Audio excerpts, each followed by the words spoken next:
Hello everyone, আপনারা যারা Facebook page create করেছেন, নিয়মিত ভিডিও আপলোড করে যাচ্ছেন, দিনের পর দিন কষ্ট করে যাচ্ছেন, কিন্তু কোনোভাবেই আপনাদের সেই পেজের মধ্যে ফলোয়ার্স ইনক্রিজ করতে পারছেন না। এখানে আপনাদের কিছু ভুল রয়েছে, যে ভুলগুলোর কারণে হয়তো বা আপনারা আপনাদের সেই পেজের মধ্যে ফলোয়ার্স ইনক্রিজ করতে পারছেন না। আজকের এই ভিডিওর মধ্যে আপনাদেরকে আমি সুন্দরভাবে সরলভাবে বুঝিয়ে দিব যে কিভাবে একটা ফেসবুক পেজের মধ্যে ফলোয়ার্স গেইন করবেন।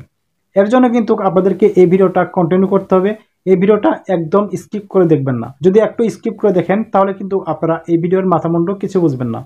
তো ভিউয়ার্স, আমি যে কথাটা বলে যাচ্ছি সেটা হচ্ছে, আপনারা যখন একটা ফেসবুক পেজ ক্রিয়েট করেন, সেই সময় আপনারা কি করেন যে হয়তোবা ইরেগুলার কাজ করেন। ইরেগুলার কাজ বলতে আমি যেটা মনে করি সেটা হচ্ছে, আপনি আজকে একটা ভিডিও আপলোড করলেন, আগামীকাল একটা ভিডিও দিচ্ছেন না, অথবা আগামীকালের পরের দিন দিচ্ছেন না। এবার আপনারা কি করেন, ভিডিও যে পোস্টগুলো করতে হবে সঠিকভাবে এটা আপনারা করেন না। কিন্তু আজকে আপনি একটা ভিডিও দিয়েছেন, আগামীকাল ঠিক ওই সময়ে আপনাকে কী করতে হবে, একটা ভিডিও আপলোড করতে হবে। তারপরের দিন ঠিক সেই সময় ভিডিও আপলোড করতে হবে। কিন্তু এই কাজটা কিন্তু আপনারা অনেকেই করেন না। আপনারা কি করেন, আজকে একটা ভিডিও আপলোড করেছেন, অথবা আগামীকাল করবেন না, তারপরের দিনে একবারে 2টা আপলোড করবেন, অর্থাৎ পরশু আবার কী করবেন, একবার 5টা আপলোড করবেন। আবার অনেক সময় দেখা যাচ্ছে যে আপনারা ভিডিও আপলোড করতেছেন না। এরকম কিন্তু অনেক হয়, যার জন্য আপনার যে ভিডিওর মধ্যে বা পোস্ট করেছেন সেই পোস্ট কিন্তু দর্শকের কাছে পৌঁছায় না। এমনকি সেই পোস্টের মধ্যে কিন্তু মনে করেন যে ইমপ্রেশন দেয় না ফেসবুক টিমের পক্ষ থেকে। এছাড়াও আরও কিছু কাজ রয়েছে, সেটা হচ্ছে এঙ্গেজমেন্ট তৈরি করা। আপনার অডিয়েন্স, আপনার দর্শক, এদের সঙ্গে একটা কি করতে হবে, আপনাকে যোগসূত্র তৈরি করতে হবে। তা কিসের মাধ্যমে তৈরি করতে হবে, সেটা হচ্ছে সঠিক সুন্দর ভিডিও আপলোড করার মাধ্যমে। যখন আপনার ভিডিওর মধ্যে ভিউজ আসা শুরু হবে, 1টা 2টা 5টা 10টা 20টা 50টা যখন ভিউজ আসবে, সে সময় হয়তো 50টা ভিউজ যখন আসবে, সে সময় কিন্তু অনেকে কিন্তু আপনার কি করবে, একটা কমেন্ট করবে, লাইক করবে, রিয়াক্ট করবে, এরকম জাতীয় কিন্তু তারা কি করবে করবে। এরপরে যে আপনার কাজটা করতে হবে সেটা হচ্ছে সেই রিয়াক্টের উত্তর দেওয়া, অথবা সেই কমেন্টের রিপ্লাই দেওয়া। আপনি যখন তাদের সঙ্গে সেই রিপ্লাই সঠিকভাবে দিবেন কমেন্টের, সে সময় কিন্তু তার সঙ্গে একটা কি হয়ে যাবে, আপনার একটা যোগসূত্র তৈরি হয়ে যাবে, এঙ্গেজমেন্ট তৈরি হয়ে যাবে। সে সময় তারা কি করবে, নেক্সট টাইম কিন্তু আপনার ভিডিও যখন আসবে, সে সময় কি হবে, আপনার সঙ্গে কি হবে, আপনার সঙ্গে একটা এঙ্গেজমেন্ট তৈরি হওয়ার পরে কিন্তু আপনার ভিডিও যখন তার সামনে যাবে, সেই সময় কি করবে, তারা এটাকে ফলো করতে বাধ্য হবে। কারণ হচ্ছে ওই যে কমেন্টের রিপ্লাই দিয়েছেন, কমিউনিকেশন করেছেন, যার জন্য আপনাকে তার ভালো লাগবে। ভালো লাগার কারণে কিন্তু কি হয়ে যাবে, আপনার সেই পেজের মধ্যে ফলো করতে বাধ্য থাকবে।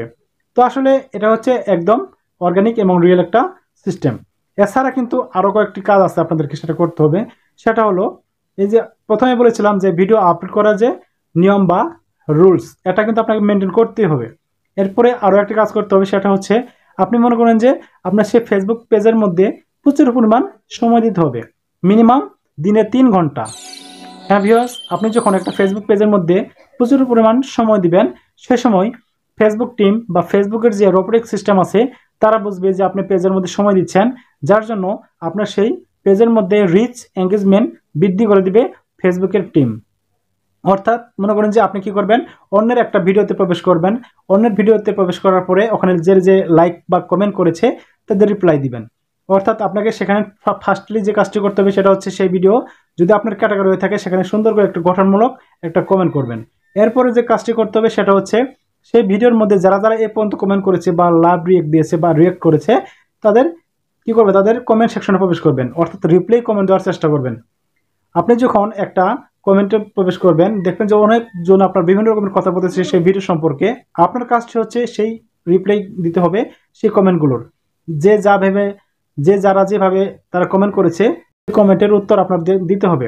আপনি যখন এভাবে দীর্ঘ 2 থেকে 5-7 দিন যখন এভাবে আপনি কি করবেন, তাদের রিপ্লাই কমেন্ট দিবেন, তাদের পক্ষ থেকে কিন্তু তারা আপনার কি করবে, তারা আপনার পেজের মধ্যে আসবে। আর একটা কথা বলে দিচ্ছি, সেটা হচ্ছে আপনি যখন একটা পেজ ক্রিয়েট করবেন, সে সময় কিন্তু আপনার সেই পেজের মধ্যে সুন্দর করে একটা ব্যানার দিতে হবে, সুন্দর করে একটা লোগো দিতে হবে। আপনার সেই প্রোফাইলটা কি করতে হবে, সুন্দর করে আপনার সেই পেজটাকে কি করতে হবে, সুন্দর করে এসইও করতে হবে। এসইও করলে পরে কিন্তু তারা যখন আপনার সেই পেজের মধ্যে বা ঘুরতে আসবে, যখন দেখবে সুন্দর করে একটা লোগো দেওয়া, সুন্দর করে একটা ব্যানার দেওয়া, আপনার সেই পেজটা সুন্দর করে কাস্টমাইজ করেছেন, তাহলে কিন্তু তারা কি করবে, যা এটা হচ্ছে একটা প্রফেশনাল ফেসবুক পেজ, তাহলে তাকে কি করা যায়, একটা ফলো দেওয়া যায়।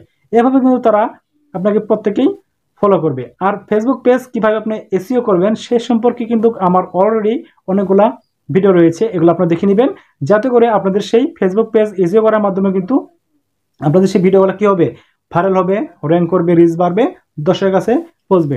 তো আপনাদের কাজটা হচ্ছে সর্বপ্রথম যেভাবে বললাম যে আপনারা কী করবেন, নিয়মিত ভিডিও আপলোড করবেন, অর্থাৎ ইরেগুলার না। এরপরে যে কাজটি করতে হবে, আপনার অডিয়েন্স বা আপনার দর্শক যারা যারা আছে তাদের সঙ্গে আপনার কী করতে হবে, এঙ্গেজমেন্ট তৈরি করতে হবে বা যোগসূত্র তৈরি করতে হবে। এভাবে কিন্তু আপনাদের সেই পেজটাকে গ্রো করাতে পারবেন। তো ভিউয়ার্স, আমি যে কথাগুলো বললাম, আপনারা যদি সেই কাজটি করতে পারেন আপনাদের সেই পেজের মধ্যে বা প্রোফাইলের মধ্যে, আমি 100% আমি শিওর আছি যে আপনাদের সেই পেজটি কী করবে, গ্রো করবে। আর যখন আপনার সেই পেজটি গ্রো করবে সেই সময় কিন্তু ফলোয়ার্সগুলো অনায়াসেই চলে আসবে আপনার সেই প্রোফাইলের মধ্যে বা পেজের মধ্যে। তো ভিউয়ার্স, এই ছিল আজকের ভিডিও দেখে যদি আপনাদের এক বিন্দু পরিমাণ ভালো লেগে থাকে তাহলে অবশ্যই চ্যানেল সাবস্ক্রাইব করবেন এবং পাশে থাকা বেল আইকনটি বাজিয়ে দিবেন, যাতে করে আমি ভিডিও আপলোড করার সাথে সাথে ভিডিওটা আপনারা পেয়ে যান।